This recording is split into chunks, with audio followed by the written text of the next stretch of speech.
Hi, I'm Dayos Tego Delicano from Grade 3 Love. As we all know, our country, Philippines, has 5 different types of weather.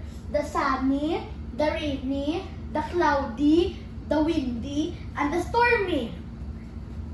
In this video, I will going to show you the importance and the things we need to wear, the food we are going to eat, and the applicable activities we tend to do during said season. First off, on sunny day,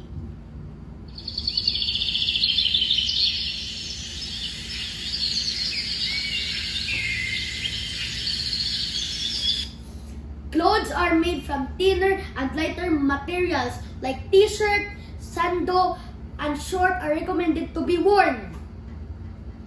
In addition, refreshing food should consume such as ice cream, halo-halo, and different fresh juices, and lots of water to keep us hydrated. Likewise, we spend our time swimming and playing in the sandy beach, or sometimes we go to the mall to stroll around and relax ourselves. Second, on rainy day.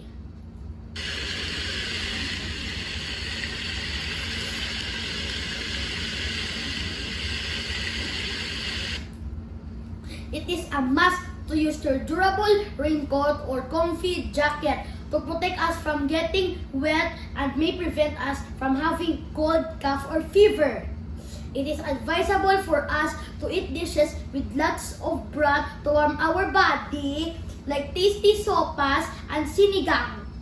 In this season, we normally stay inside the house watching exciting movies and playing with my toys. Third, it's a cloudy day.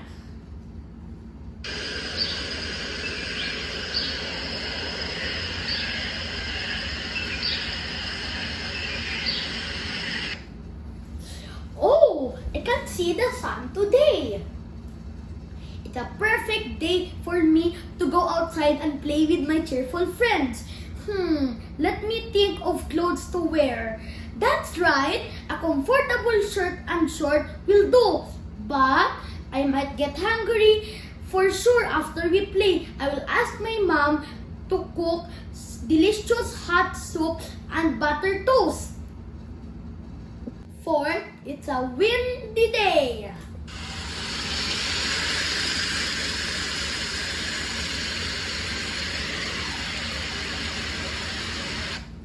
Now, I can feel the breeze of the wind on my skin.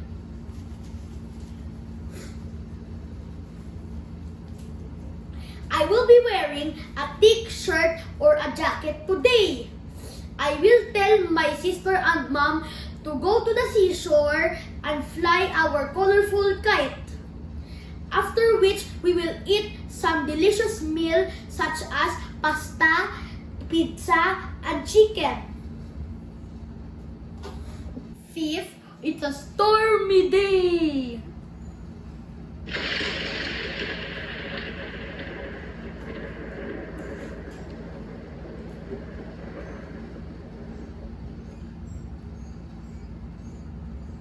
Mom, I'm scared.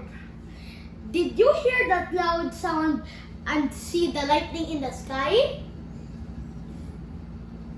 We don't have school today.